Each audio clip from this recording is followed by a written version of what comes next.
Good morning, everyone, and welcome to this Thursday morning's webinar. I'm Chloe Tetro. I am the head coach here with Ready Care on this exceedingly wet Thursday morning. For today, we're going to look at the weird and wonderful world of attachment theory.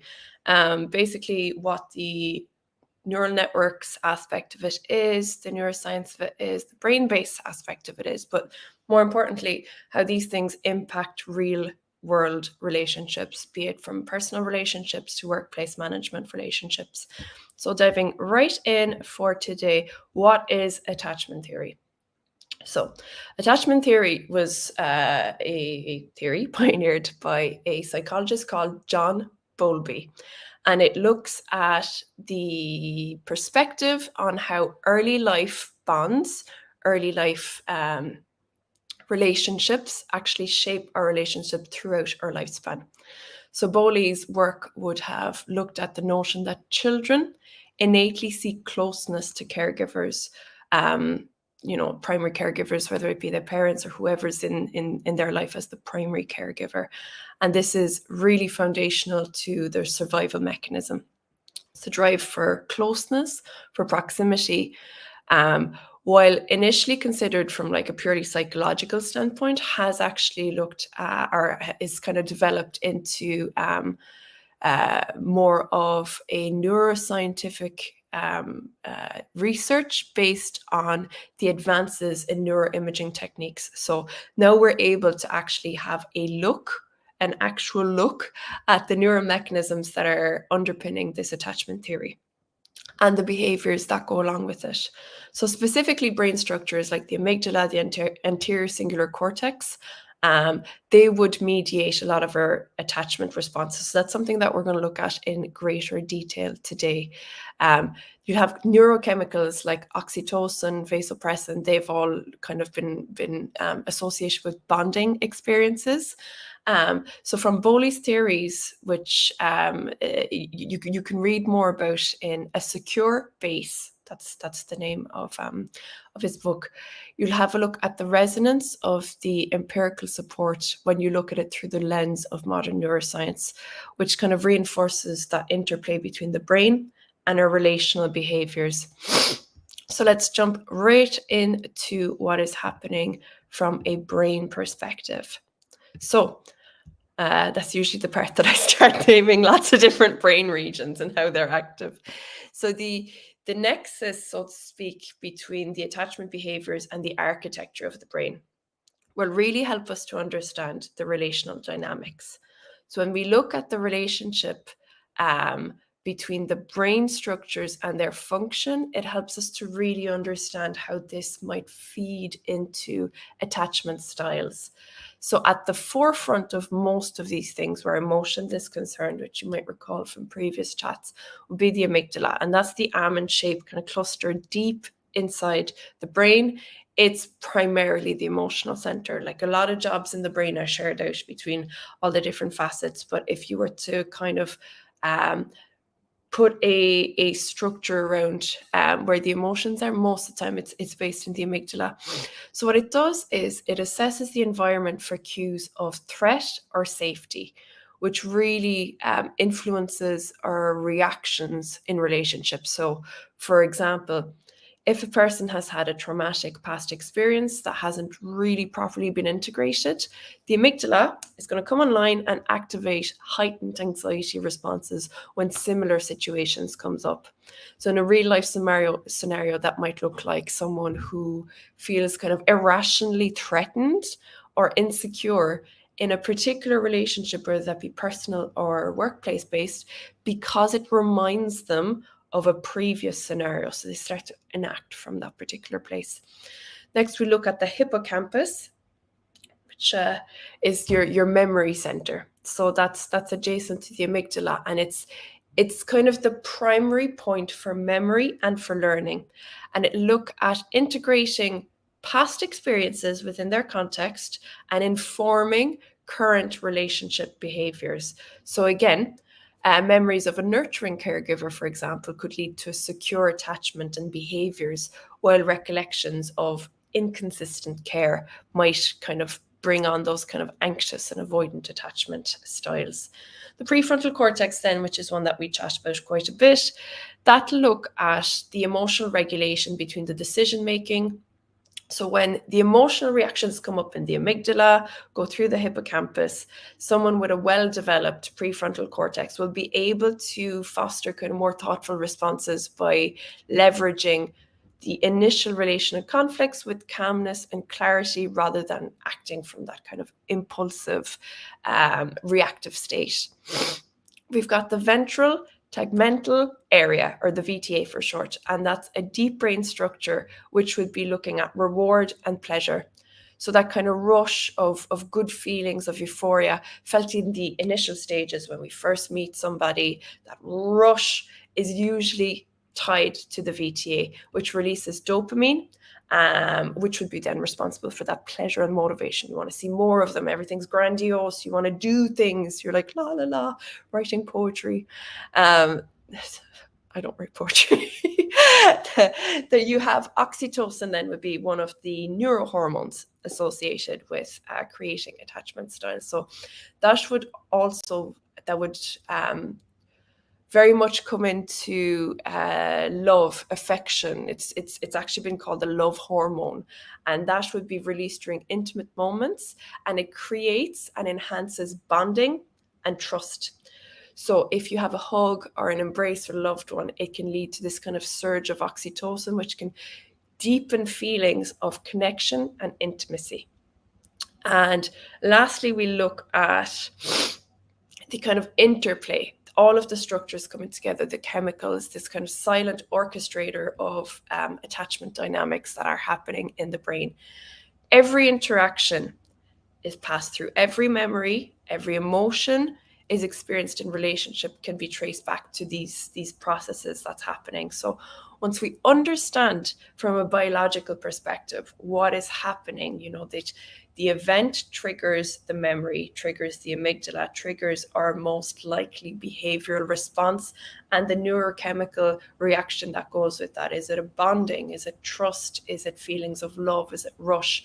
And are we associating these particular scenarios with our earliest conception of what bonding, trust, and relationships feels like in general? So let's have a quick jump into what are the 4 primary attachment styles and their neural signature. So there's 4 kind of main blocks. Now within those 4 main blocks of attachment styles, there are kind of more nuanced, subcategories. But for the sake of this morning, let's just have a look at the main ones.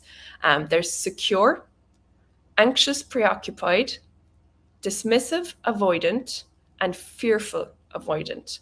So secure, that would be characterized by comfort with closeness and a degree of independence that somebody can have, healthy independence.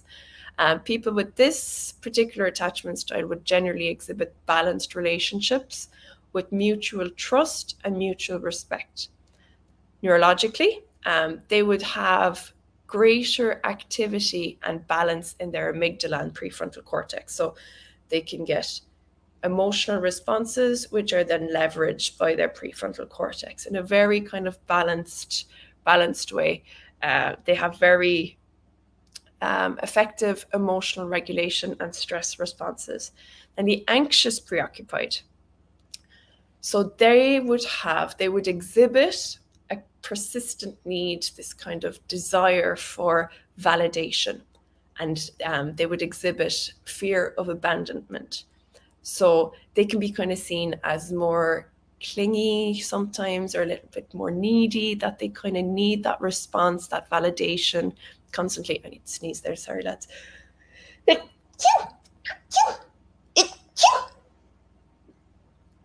that the last one? That was the last one. Excuse me. So from a brain perspective, as you probably guessed, they would have a heightened amygdala activity, which would suggest looking for an elevated, or they would have an elevated sensitivity to perceived threats. They're on the lookout constantly, sometimes way too much for perceived threats. The dismissive avoidant then, they would often distance themselves from emotional intimacy. And that means anything from romantic relationships, sometimes through friendships, any kind of personal ones, but sometimes it'll knock on with work, which we'll look at further down. So they would be exceedingly self-sufficient, almost to a fault sometimes. From a brain perspective, they might have a far more dominant prefrontal cortex activity, which will suppress or override emotional signals from the amygdala. Remember now, the amygdala, I'm talking about it a lot from a fear-based, but it's not just fear, it's lots of different emotions that come from that. So there's a downplay of emotional connection with these individuals. And lastly, for the ones we look at today, the fear avoidant attachment is so fear and avoidant. It's a lot more complex. This one is when people would have that desire of a close relationship, but are very, very afraid of getting hurt. And that can be a bit of a tug of war. So that it'll kind of create fluctuating neural activities with the amygdala and the prefrontal cortex kind of vying for that dominance, which can kind of lead to push, pull, up, down, going in, coming out, all these kind of things, and it's kind of fairly unpredictable. So the attachment styles are often rooted in early experiences, but do remember that the brain is not set in stone. It's a very dynamic organ. There's a lot of neuroplasticity, which is a term that I would use quite a lot in our chats, which basically means that the brain can change as you develop. The brain can change as you look at some of the underlying mechanisms. Oftentimes, the way and the lens by which behaviors are set, if somebody has a predominantly anxious attachment, for example, it doesn't mean that they will always be anxious. It's just that pattern of behavior that they first experience, and the brain learns greatest through repetition. So it's the one they've repeated the most often throughout their lives, but it does not mean that they are stuck in that particular mode. So let's have a quick look at how these might influence and impact personal relationships. So because they're that kind of relational blueprint and they guide our interaction, our expectations and behaviors, there is they can shape an awful lot of how we respond, how we show up in particular interactions and relationships, romantic, familial, friendly, and workplaces, any of them really. When you look at a secure attachment individual, they kind of have a healthy, thriving relationship more often. Now, obviously, that changes person by person and what the other individual brings to the relationship. But overall, these individuals tend to have relationships rooted in mutual respect, trust, understanding. They have the ability to be both healthily independent and intimate without feeling threatened or overwhelmed. So, secure attachments can often correlate relationships that are consistent. They're reliable, they're long lasting, they can have conflict in a healthy fashion. They can talk about, as something arises within the relationship, they address it and they're not in that fearful state, they're not in that anxious state. It's a lot more steady. So conversely, then you look at the anxious, preoccupied, and they bring on their own set of challenges. So people with this style would often have quite like a hunger for validation. They constantly need that approval. They constantly need to be told they're doing okay, that they're okay. And oftentimes there can be quite an awful lot of fear of abandonment, like I've mentioned. So the way that this can manifest in some individuals, and of course, as I said, these can be some of the baseline relational blueprints people have, but it doesn't necessarily mean they're stuck that way forever. And it doesn't necessarily mean that these things are a bad thing.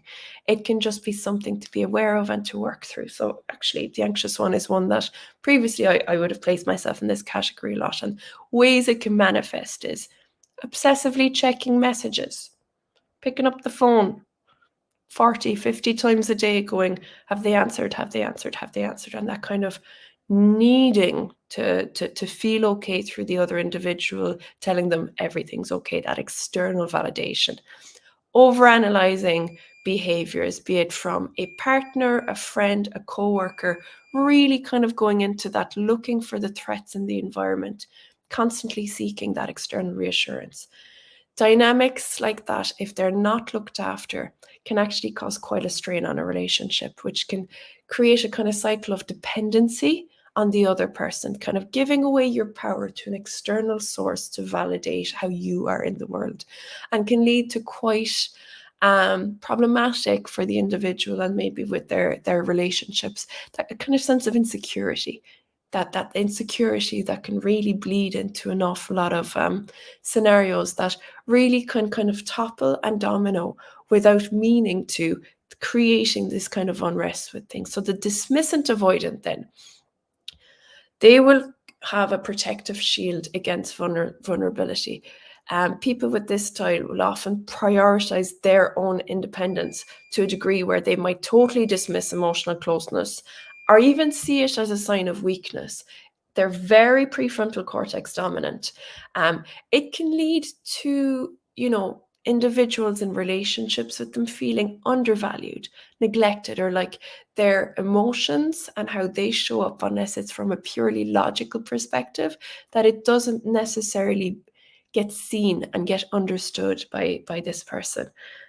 Fearful avoidant, then, they're very, they would be fairly tumultuous insofar as they will want intimacy, but also fear the implications of intimacy. So there's this oscillation between that we mentioned, with periods of intense closeness, really wanting that very deep, intimate bond, and sudden withdrawals where they get freaked out, basically, which can cause that kind of roller coaster dynamic, which can be very confusing for people in this individual's life. Oh, a week ago, you were all about my time being on the phone.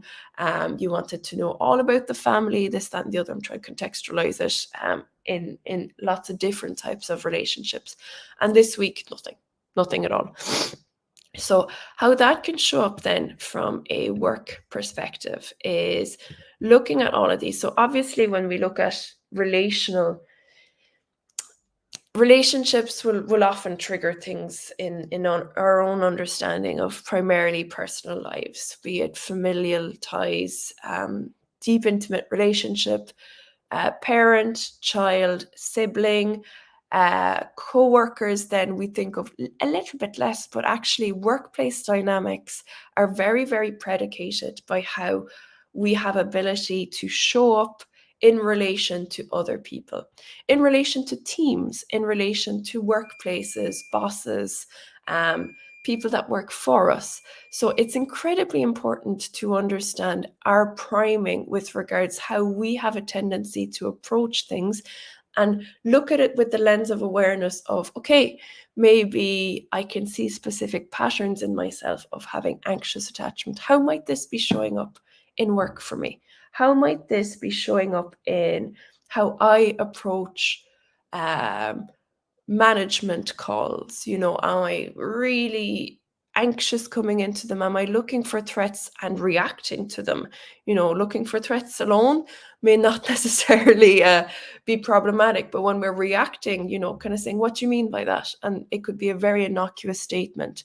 So they're very much rooted in personal relationships, but they will influence our professional world, the way we interact with colleagues, how we even approach our understanding of leadership roles and handle conflicts, engage in our teams. They're all tinted by our attachment patterns. Secure attachment in the workplace will translate more or less to individuals who are confident, yet open to feedback, open to criticism, basically. Individuals like that, especially when they're in leadership roles, tend to foster environments where open communication is encouraged. Team members feel valued. Their balanced approach to relationships will have the underlying things of trust, mutual respect, consistency, which is a massive one, and making effective team players and empathetic leaders. So from a workplace dynamic, and actually across the board, most people would tend to try to emulate secure attachment styles. It's the goal. It's where we hope to be at to ensure that kind of foundational bedrock of trust, understanding, mutual respect. Now, it's a goal insofar as it takes an amount of self-awareness and working outside of our own mechanisms and repeated neurological behaviors to get us to a point where that is possible. So the anxious type might manifest as professionals who constantly seek that validation for their work. Am I doing a good job? Is this okay? They're overly concerned about their own social standing within a team or organization. So they could be going like, where do I fit in the pecking order? And they're very, very concerned with that. They're very concerned about whether, does this person respect me? Am I taken seriously? And this constant requiring of validation can start to negatively impact how they're viewed by their team. They could be seen as, they have very low confidence in their own abilities. Is that noteworthy? Is that something to look at? They constantly need that affirmation. That can come across as poor self-efficacy, poor self-management, poor self-confidence, which can negatively impact their own placeholding within the larger dynamic of a workplace and organization. The dismissive avoidant type then might overly prioritize tasks over team cohesion, which can come across as aloof, uncaring, overly independent. So particularly management and leaderships with this particular style might struggle when they're providing constructive feedback or acknowledging the emotional aspect of their team dynamics. They can be overly blunt. They can be overly cold in a manner that has very little look at how their words are impacting the more subtle soft skills approach to cohesion in a workplace environment. So their preference on self-reliance can sometimes be mistaken for total disinterest in the team and its outcomes. So fearful avoidance then in a workplace settings can be quite unpredictable. So they're the push-pull, tug-of-war people. They might swing between being very, very deeply involved in team activities to withdrawing very, very suddenly and displaying a kind of hesitancy in taking responsibility because they might fear that they are not able to be consistent, basically. The internal conflict about wanting to be part of the team, wanting to be involved in activities, but at the same time going, am I going to do a bad job?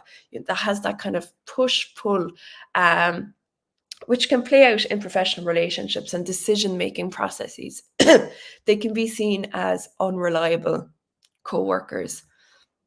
So some of the strategies then that would be involved in building awareness basically is the core of what I'm going to say here. Understand what your own attachment styles are and understand the actual real life impact that knowing what those are from a non-judgmental, I kind of think of it in a mindfulness type of way. You look at something that's happening from a detached, non-judgmental. There's nothing wrong with you. There's nothing lacking. There's anything like that. It's just a repeated mechanism and pattern that your brain has had since early life. And the more we repeat patterns in the brain, the more ingrained they become. That's all that's happening there. So looking at, okay, so what style do I have? What do I most resonate with? And what can I actively work on with that to move towards a greater security in how I look at relationships? A good tip I can give for people actually is working on your definitions of what specific things mean. And what I mean by that, no pun intended, is if I say safety, what does that mean for you in a workplace environment, in a romantic setting, in a friendship setting? Take what you actually mean by certain words, because sometimes we often confound meanings when everybody's meaning making is exceedingly different, and we can very much miss a gap in understanding one another and ourselves in just going, safety means safety. What does that actually mean for you? What does trust mean for you? What does understanding mean for you? And really get to the nitty-gritty of, ooh, okay, that's a bit unusual. I didn't think that understanding to me meant total compromise, for example. That's a very, very good insight into, oh, should it mean compromise? Do I have something to work on here?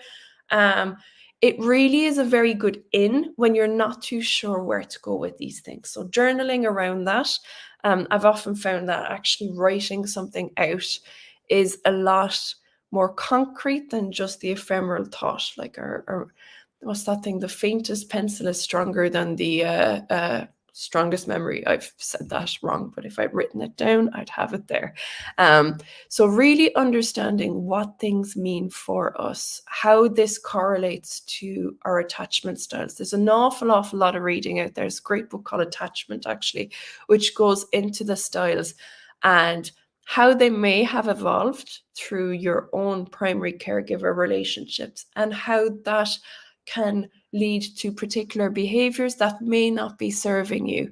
That kind of continuous education and learning piece around understanding how these things are impacting. If things are running outside of your awareness, you have no choice in the matter. It's automatic behaviors, it's subconscious, you have no choice. Whereas you get choice back by bringing these things to your own awareness and understanding that, yes, they do impact. Building a secure base takes effort, particularly depending on where the other party in the relationship is. You could have a very secure base of relationships and friendships, for example. But if your romantic partner, for example, or your boss is a fearful avoidant, that's not quite conducive to a very balanced. You could be as secure as you want, but after a while, you'll start exhibiting maybe anxious, what's happening, this very up, down, all over the place. So it's understanding that this is a complex lattice of relational language with one another. So at the core of that is really understanding what are the mechanisms at play here in myself and in all of the different relationships that I have. And give yourself a little bit of an exercise to just go through your relationships, particularly take one that you deem to be quite problematic and one that you deem to be a very fulfilling, secure, reliable relationship, and maybe do a bit of compare and contrast where some of the attachment styles might be coming in. So I hope that was a helpful whirlwind tour of attachment theory and how it can impact our relationships, personal, friendship, familial, and workplace. Have a good time getting to know about this, and just give yourself, you can do quizzes and everything online. It's very accessible just to see where you are in that lattice and how knowing more about it can help you going forward. That's me for today. I hope you found that informative and have a lovely rest of your day. Andrew will be back next week. We'll chat to you then. Bye now.